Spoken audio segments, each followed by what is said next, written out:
Alright boys, what's happening? Welcome back to another episode of the F1 2021 My Team series here on the channel. Today is episode 3 of season 3 and our first time having a race around Imola on this entire game, not just in this career mode. I've never had a race around Imola, so I can't wait to get into this episode today, boys. And boy, do we have a good race in store for you as a viewer. If you are new to the series, make sure you hit that subscribe button on the channel. We're on the road to 1k, just passed over 550 subs. We're on the road to 1,000 next up, boys, so make sure you hit that subscribe button, turn on the notification bell so you never miss an upload, smash like on the video as well if you haven't already. Now getting into the vehicle comparison chart there, you can see we actually have the second best car on the grid in 30 going into this race. Last time out in China, we finished P21 after an engine failure, which was absolutely sickening, as Robbie described it in the comments of the last video. You know, we brought ourselves up from P16 to P10. We're going to finish inside the points for the first time this season. And then obviously we had to retire because that energy store, as you can see on the screen right now, failed. So that is unfortunate. It means an engine penalty later on in the season as well, because we'll have to get another part. But let's get into qualifying around Imola and see what we can do here, boys. Now, I did a video when Imola came out, doing a little track guide, got like 9,000 views, something like that, you know what I mean? So hopefully we can replicate that with this video. 9,000 views would be very nice indeed, but it'll probably be around 30. But appreciate everyone who watches this series. It keeps me motivated to keep making it. Now let's get into the qualifying lap, boys. Now Imola is such a fun circuit to drive, boys. Like, I absolutely loved driving around here for this episode. So fun, such like high speed corners and stuff, bro. It was just so fun.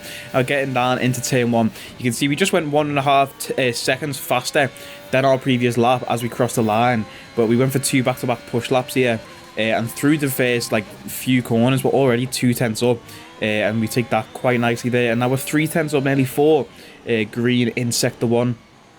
Get a nice turn in on the hairpin there. You have to really turn in early because the hairpin goes up and away from you, and you need a good run down this straight. As you can see, we're nearly 5 tenths up. Lose a bit of time under braking there, but we get it back on the exit, coming downhill now.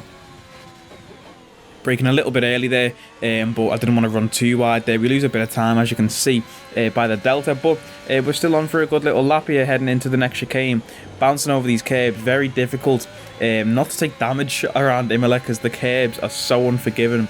But we're currently up in P10, boys, which is already, I don't know why we didn't go up into 8th gear there, by the way. It cost us a few hundredths of a second now. But yeah, as you can see, we're in P10. So we are in good stead to get through to Q2 anyway. Fernando ALONSO separating us and Charles Leclerc in P11, and we go another 2 tenths faster than our previous lap, which keeps us P10, but very nice lap indeed, a 112.8, and that puts us P12. Now, Mick Schumacher, the 100 rated driver, only in P8, was it? I expected him to do better than that. You know, we have the second best car on the grid, and Michael's only getting P8, and we're only getting P12. Let's get through to Q2 now and see what we can do with this. It's going to be our first lap in Q2 and our fastest one that we actually set here. Very nice through the first chicane there. Very nice indeed. It felt like anyway, staying in 7th gear as we throw it around this corner here. A little dab of brakes down to 4th gear for rotation, pushing the car right to the edge of track limits there. And if we went any further than that, you know, we would have hit the gravel. So it was a good job we kept it in bounds there. It looks like we've gone purple in sector 1 as well, according to the map there. So that's what we love to see. Now heading downhill, that would look quite slow to be fair, that sector there, but we're staying in 7th gear again, getting on the brakes, down to 4th gear, get the car rotated and uphill without spinning out. Very hard to try and keep the car stable there, you know, and not spin out, and now flying over the curbs, keep it within track limit as well. Very nice indeed. And we head now towards the final corner. It's like Lesmo a bit from Monza, but backwards. Reverse Lesmo 1 and 2. There we go, and we bounce over the curb.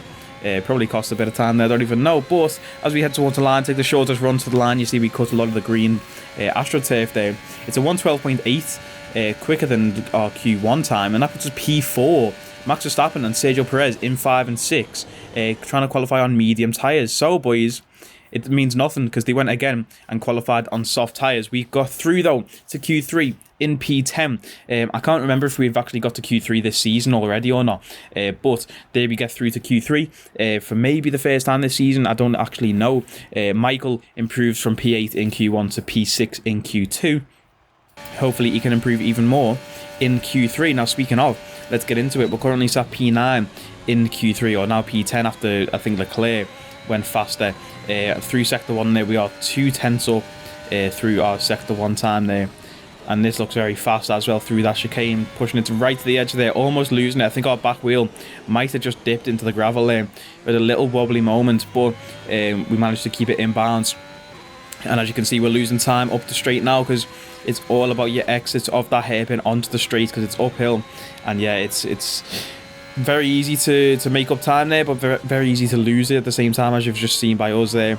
And we get the car rotated very nicely through the hairpin, or not the hairpin, through that like uphill section there, but we did actually lose time through there as well.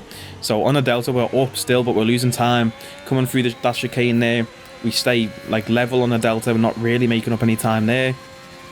Can we make up anything down into the last corner?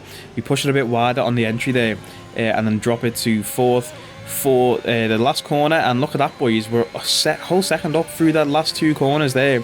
We've gone purple in Sector 3. That is the fastest time out of anyone, and we've gone 1.2 seconds faster, but we still remain in P10, boys. But Michael Schumacher, P3. What a lap from Michael. He's going to be starting P3 on the grid with the 2 Red Bulls ahead of him. Carlos Sainz in P4. His teammate Charles Leclerc down in P8. The 2 Mercedes down in P7 and P9. Mercedes in the mud.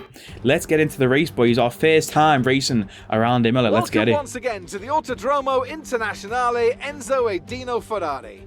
The clue's in the name. This is very much Ferrari home turf, and the locals will be out in force today to support their team in what we hope will be a magnificent spectacle of motorsport. On then to the Emilia Romagna Grand Prix. A lap of Imola, anti-clockwise of course, unlike most of the Formula 1 circuits, will take our drivers around 3.1 miles of track. 19 turns, 9 right-handers and 10 left. Drivers will need to be precise at the hairpin at turn 7, given the subsequent uphill section. Without a good exit from that corner, they'll lose a lot of time on that stretch.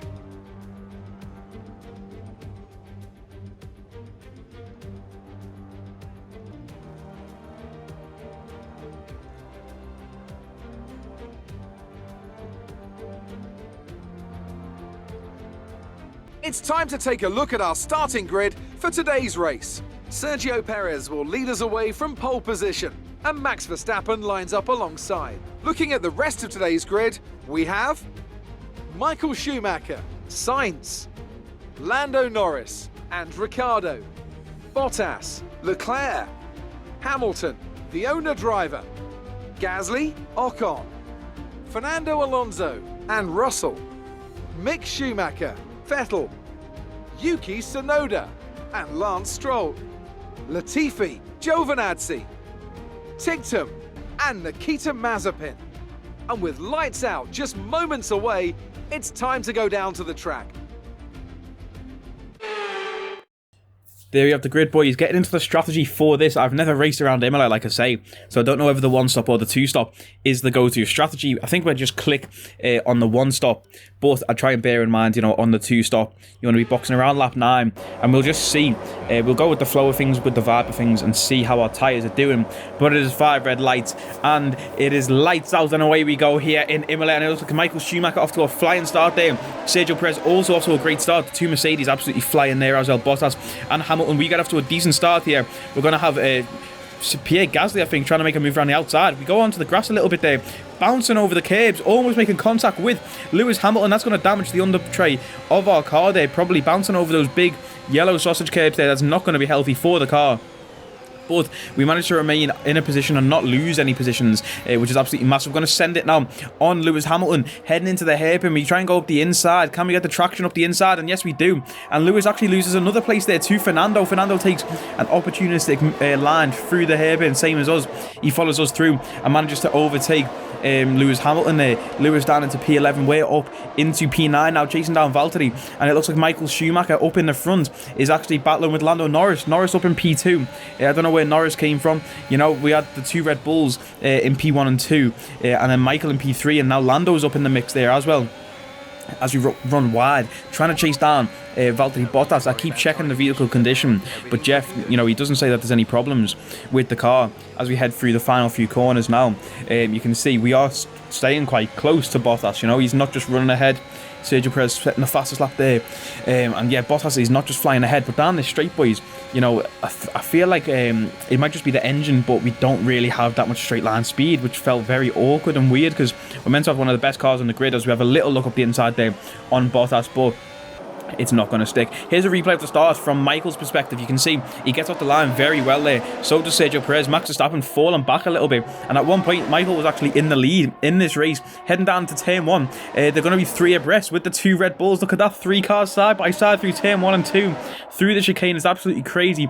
Battling for track position here. Max Verstappen has dropped down to P4 as Michael is now battling with Sergio Perez for the lead. But now Norris is looking to send one around the outside of Michael up into P2, and again Norris up the inside, the same line we took on the hairpin to get past Lewis Hamilton. Is he going to have the straight line speed up the hill? It's wheel to wheel between Michael and Lando. It looks like Lando is just ahead though, heading into this left-hander. He's going to have the inside line, and Lando takes the place from Michael there. Hopefully Michael can fight back and try and take that position back, but look at the chaos behind. You've got Max Verstappen, Ricciardo, the 2 Ferrari boys, and then of course we're battling to try and get past Valtteri Bottas just behind that. So it's going to be a great battle all race between everyone in this top like 10 or 11 places. It's going to be such a good battle through this race.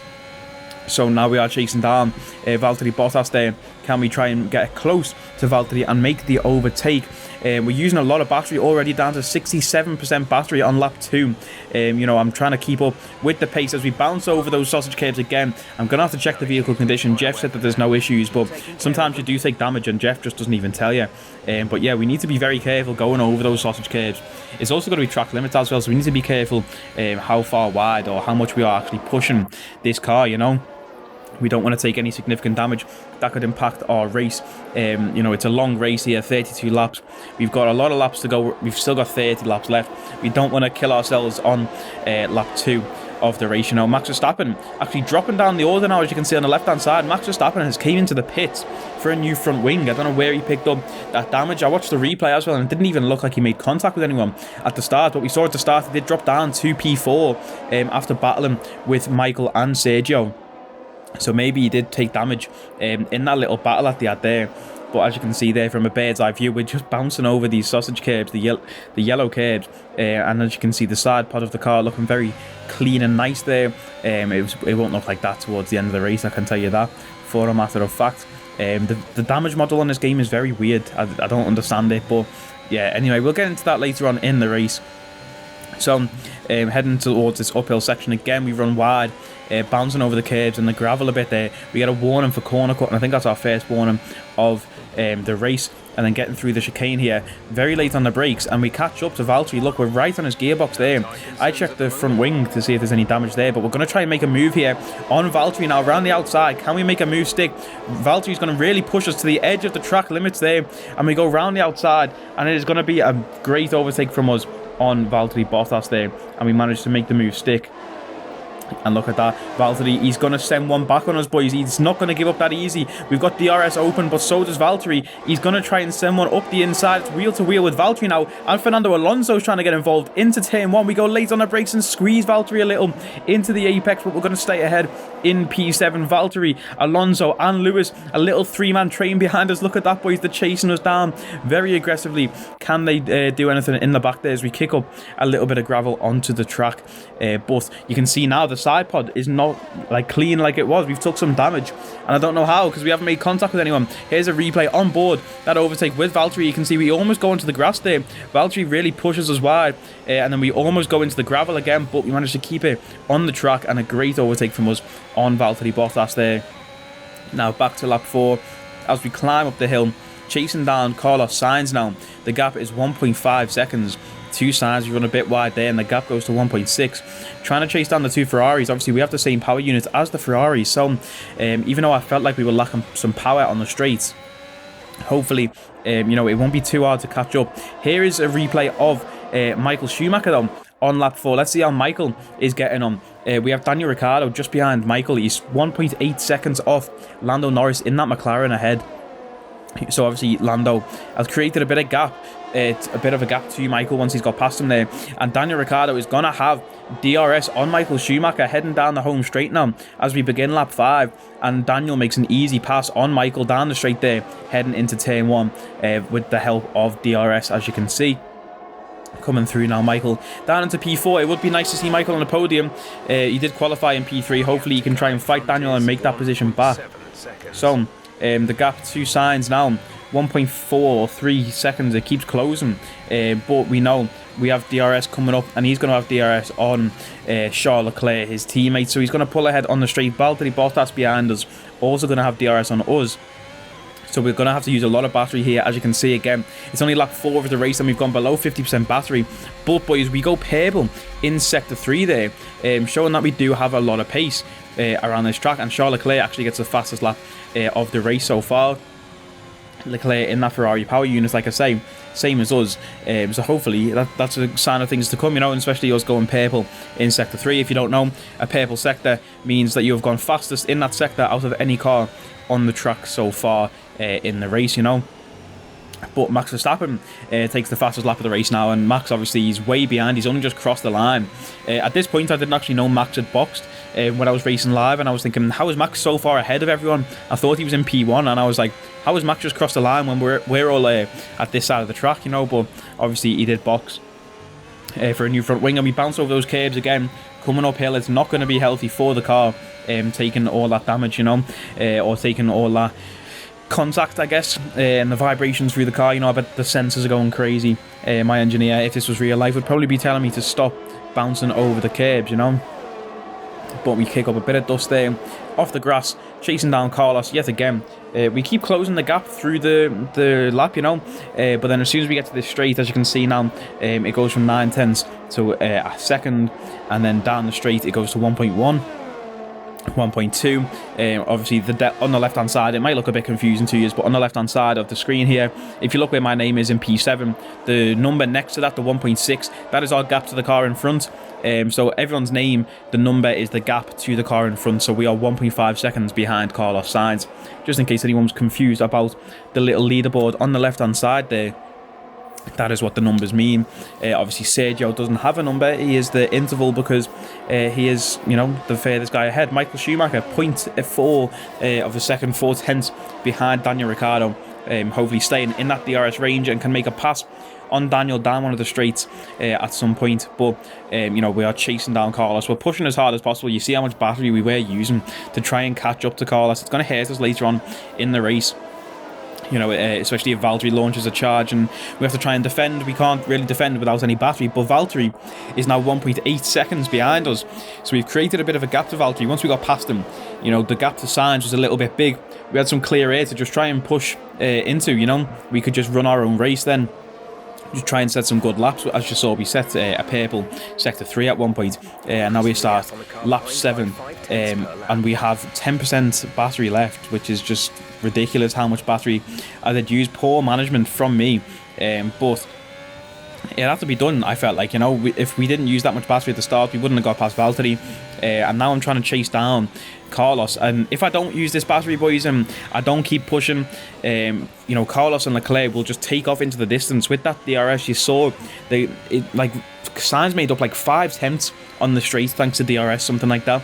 So if we didn't, and that was us using battery down the straight, so if we didn't use our ERS deployment and Sainz had that gap, that would be like 7 or 8 tenths every time they're on the straight made up, you know. So it's crazy as we run wide yet again through that uphill section. I think that's our final warning. If we do that once more, we will get a penalty, a time penalty there for you know, corner cutting. But coming through the chicane there, the AI seemed very slow through that big chicane with the big curbs, and we are finally going to be within DRS range of Carlos Sainz. Boys, look at that, 6/10 behind Carlos, bouncing over the curb there. The AI seems to get such a good exit though onto the straight, because even with DRS open, as you can see, the gap to Carlos is not closing, boys. We've got DRS, he obviously does as well, but we're using our battery again. We've got no battery charge left, and at the end of the straight, the gap from Carlos went from 6/10 when we cross the DRS detection zone to 9/10, you know, heading down into the next chicane now, and he's pulled the gap again to 1 second. Hopefully we can close that again before the end of the lap. I'm confident we can, because it seems like we're lapping faster than Carlos, so we do have the pace there.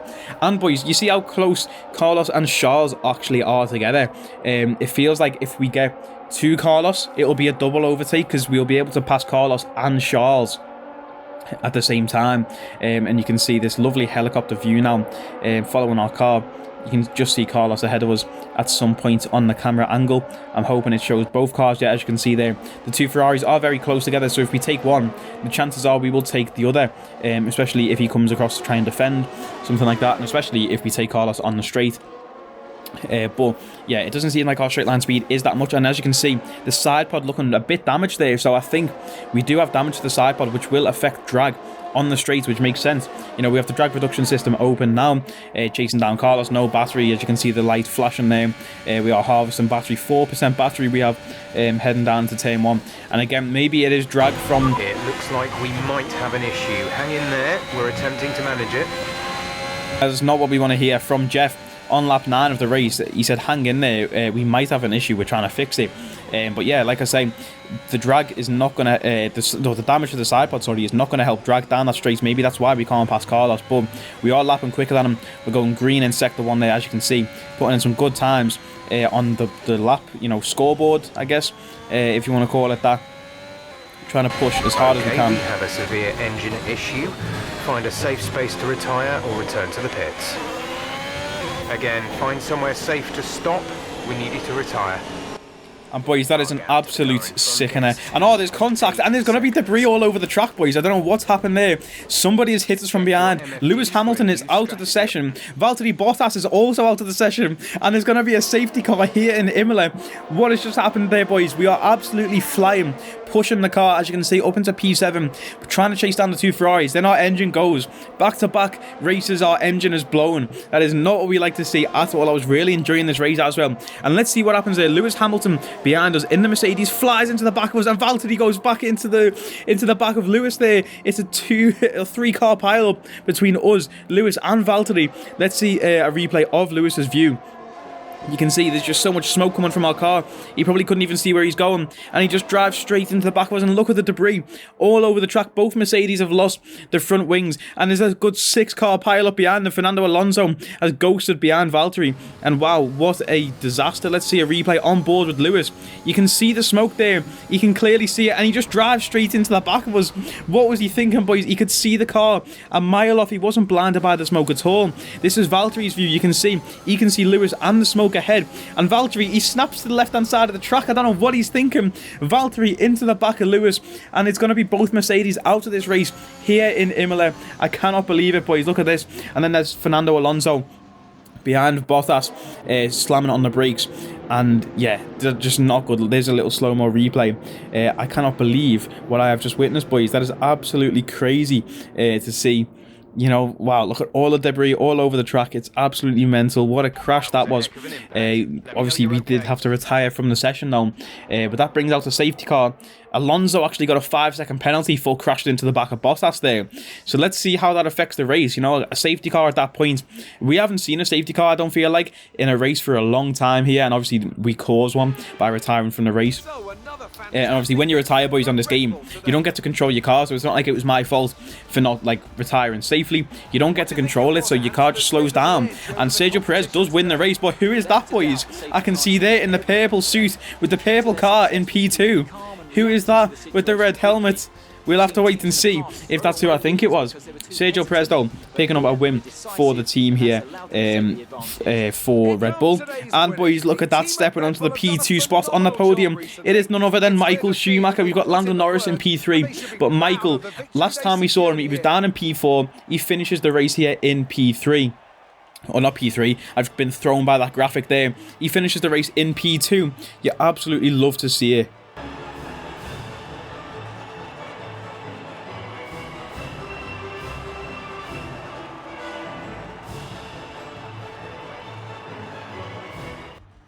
Michael Schumacher, a 7-time race winner around Imola. I think it's 7-time. He's been on the podium 5 times here. Or he's been on pole position, 5 times around this circuit. And he's won the race 7 times from 5 pole positions. That is absolutely crazy stat. Unfortunately, couldn't win the race, but he brings home a huge bag of points for us as a team. You know, seeing as we couldn't bring home any because we had to retire. So 18 points for the team. Michael doing God's work right there. Absolutely love to see it. We actually go down as finishing P20, ironically, even though we had to retire from the race. Because Lewis and Valtteri crashed before we confirmed our retirement, we finish ahead of them in this race. We are down in P16 after 3 races in the driver's standings, and we are down in P5 in the constructor's standings. But coming out of Imola, you've just seen there, we had 2 upgrades come through. One in the aero section, one in the chassis section. And you can see it was our turbocharger that has expired. Well, not expired, but blown up, basically, and failed. So that is another engine part we're going to have to get a new one of later on in the season. We are actually the best car on the grid now, according to the vehicle comparison chart. We have had an upgrade come through in the chassis. We're going to go ahead and pick up another brake upgrade here. As you can see, we have 2 brake upgrades in the works, both to come through before Portimao, the next race. And we actually max out our aerodynamic package there, boys. Max downforce on the front and rear section. And we've maxed out everything in the chassis department as well. Once these 2 brake upgrades come through, it's just the engine that we need to work on next, and the reliability, definitely something we should work on. You know, we've had 2 engine failures so far this season, and we're only 3 races in. So it's absolutely sickening to see, as Robbie called it last time out. We're going to pick this little choice here that reduces the morale of the aero department, because we don't need the aero department to have morale now. We are maxed out. But there goes the brake upgrades coming through. As you can see, we have now maxed out our chassis, max brakes, max weight redistribution, max weight reduction, and max tyre wear. And we've maxed out, obviously, the aero section, like I say. I actually wish we didn't max out the brakes. I'll get into that more in the Portimao episode and explain what I'm talking about there. Like, the brakes, I think the brakes are too good now, you know, but I'll speak about that more next time in Portimao. Trust me, boys, you do not want to miss the Portimao episode. It is our best race as a team, like in the history of the team's history, bro. This race, you do not want to miss it. Portimao in the wet. I will see you next time, boys. If you did enjoy, like, comment, share, and subscribe. Take it easy.